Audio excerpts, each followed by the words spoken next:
Now let's go to Michigan, where this is a look at the LDS Church, the Church of Jesus Christ of Latter-day Saints building that was the scene of a horror show yesterday on a Sunday when so many people went to worship, and a gunman crashed his truck through the building and ended up killing 4 people and injuring 8 others. Those are the latest numbers from the police department, from the officials.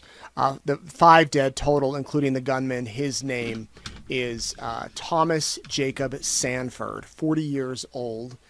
And according to the authorities, how these church meetings work is there's a sacrament meeting, which is a meeting for everybody. Church is 2 hours long.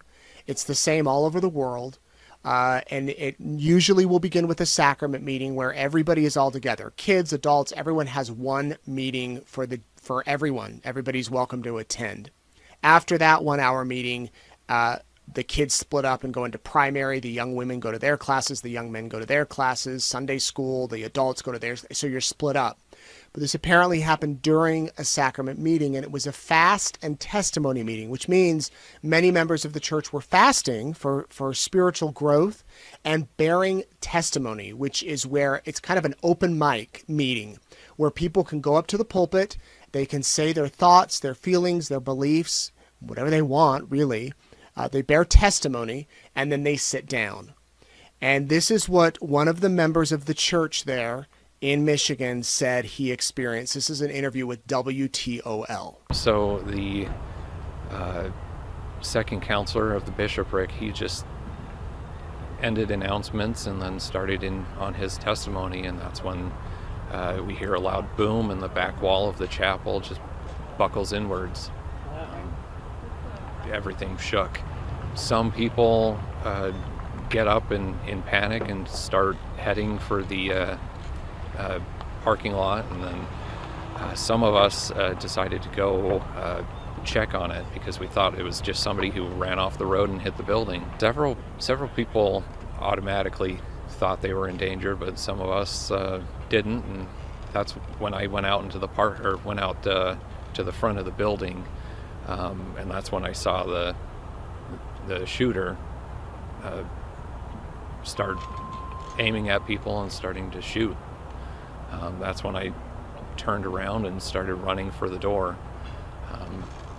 I felt some shrapnel hit my left leg, and then as I'm running to the door, bullet grazed or went past me, hit the door on the left side of me about a foot away. I'm panicking and trying to get through the doors as fast as possible, and just expecting a bullet in my back. I was just waiting for it. What were you thinking as you were trying to get away from that as fast as possible? Just that. I'm thinking I'm a goner. I'm going to get hit because he's shooting at me. He missed every time. Later on, I found some shrapnel in my right foot. I think it was a piece of metal. It went through my shoe and found blood on my sock. I had EMTs check it out, and they don't think it's in there anymore, but it's sore. Did you get a good look at the shooter? It's all kind of a haze, and I just remember brown. I remember seeing a rifle, and then didn't look too much else, but I just turned and ran. After the shooting, the church caught on fire. This is an aerial view of what is left. Let me take it in full. You can see it. It is just a shell, just so stunning to look at. The Governor Whitmer was at a news conference today, along with ATF, the FBI, the sheriff, the police chief.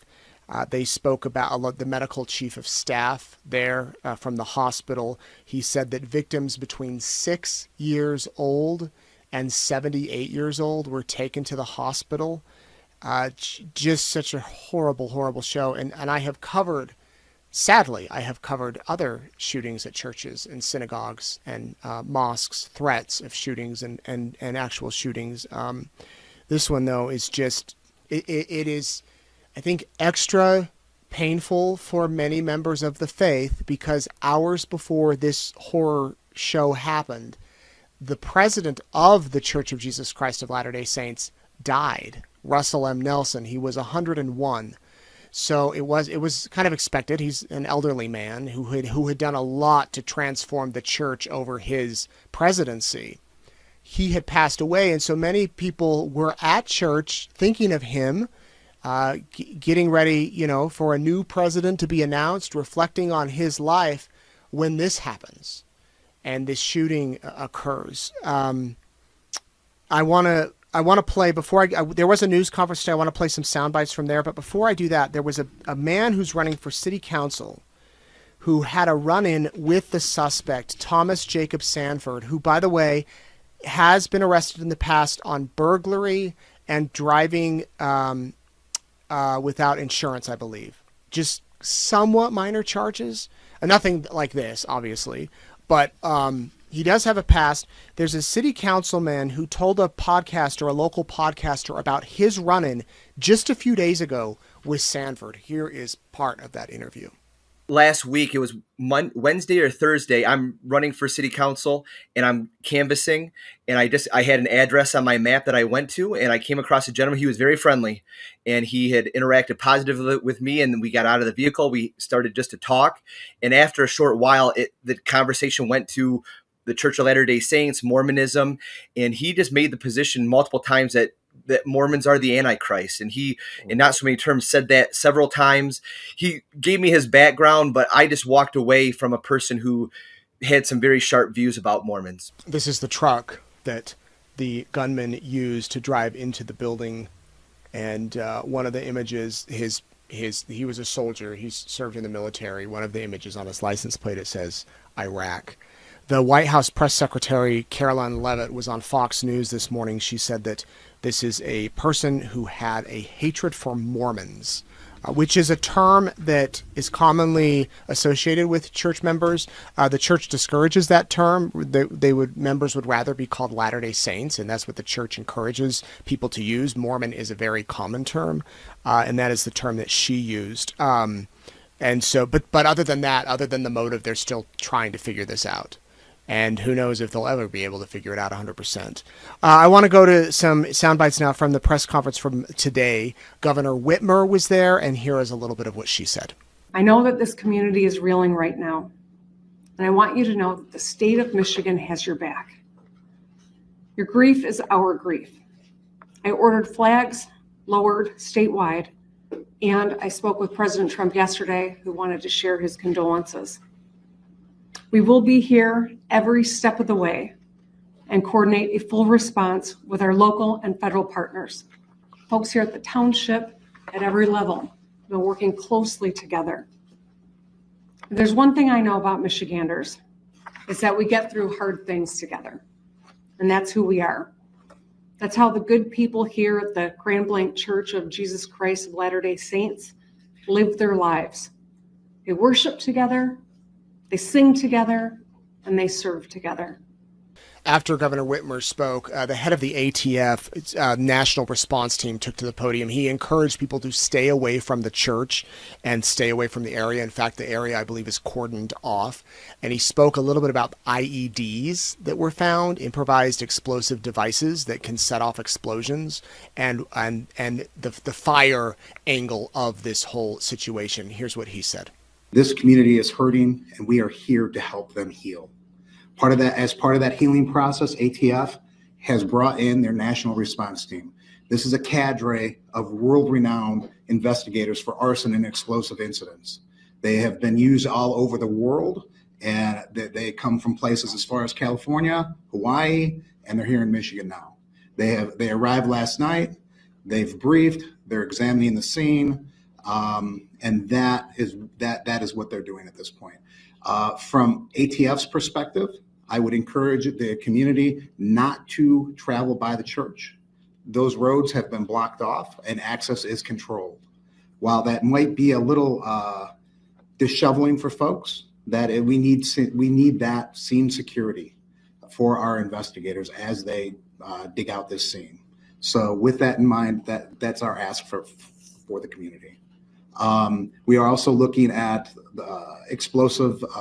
improvised explosive devices that were recovered during this investigation, and looking towards that end as well. We also heard from the FBI, who said that they have interviewed over 100 victims and witnesses. You think about a church, a lot of times these churches, there's more than one congregation meeting at a time.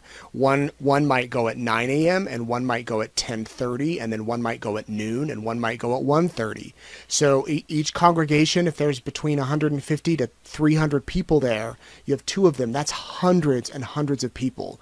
I don't know how many were in the church at the time, but they're saying hundreds of witnesses and others have been interviewed. Here is what the FBI said. The FBI is investigating this as an act of targeted violence, and we are continuing to work to determine a motive. In the past 24 hours, our investigative squads and specialty teams have been out all night, exhausting leads, some of which have been coming in from the public via tips. Our special agents, victim specialists, child advocate forensic interviewers, and local partners have interviewed over 100 victims and witnesses to date and are continuing to interview individuals as we speak.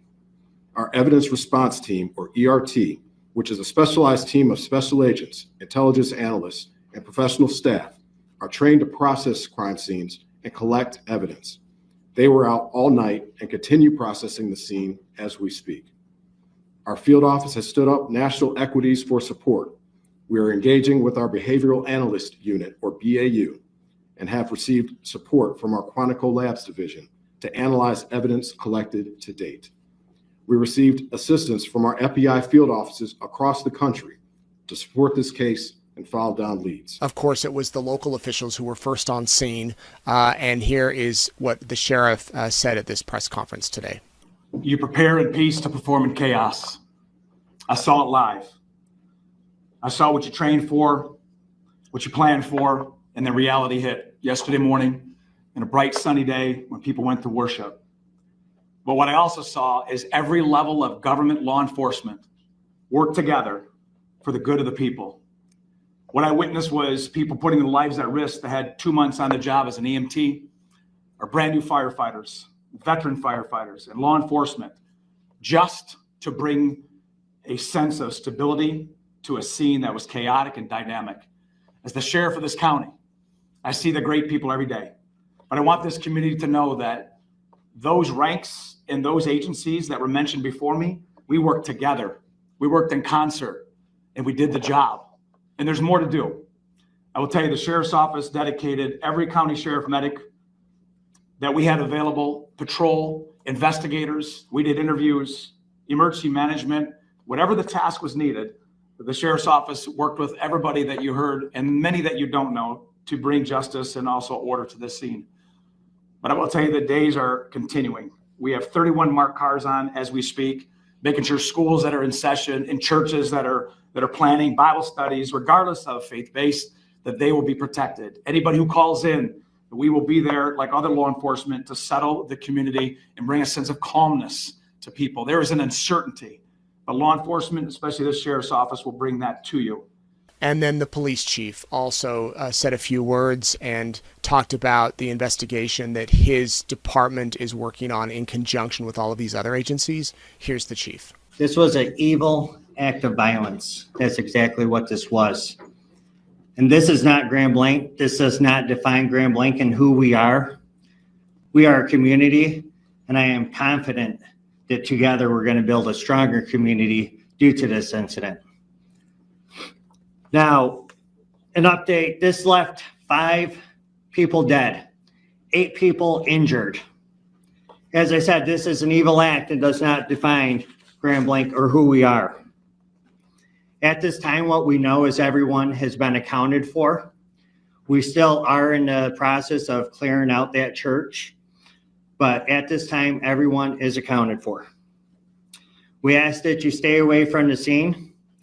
Let us work to clear this call so then we could get back to normal. That's what we all want. Grand Blanc Township police officers, the community of Grand Blanc Township, we're hurting. And we know that you are hurting as well with us. I want to remind you that we had the Family Assistance Center open. They will be open Monday and Tuesday at the Genesis Athletic Club from 8 a.m. to 8 p.m. That address is 801 Health Park Boulevard, Grand Blanc, Michigan 48439. Seek service. Let's come back together and be stronger together and better. Now, after the law enforcement officers spoke, they left the room, and then the medical chief of staff from the local hospital took to the podium again. He said that there were victims between 6 and 78 years old being treated there. It was a mass casualty incident, and there were actual members of the church working on and saving members of the church. Here is what the doctor said. An update on what we have had is we had a total of 8 patients at Henry Ford Genesis from the ages of 6 to 78. 5 were gunshot wounds and 3 were smoke inhalations. 2 of the smoke inhalations have been discharged. 1 is still intubated at this time. For the gunshot wounds, 1 had sustained gunshot wounds, multiple to the chest and abdomen. It's in critical condition. 1 had to the abdomen, as in critical condition still, but mostly stable. 1 of the victims did die in the emergency department. 1 child came in, was stabilized, and then transferred. And then there was another gentleman who had a gunshot on the leg. The trauma team was really well prepared for this. They activated the Mass Casualty Incident Command.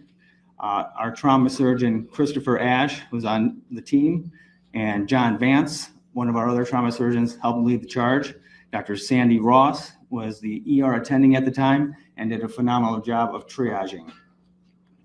All of the community members came together. We hate having to prepare for these kind of events, but we are prepared, as well as the other hospitals in our community. We're very grateful to be helping to serve this community, and will continue to do for years to come.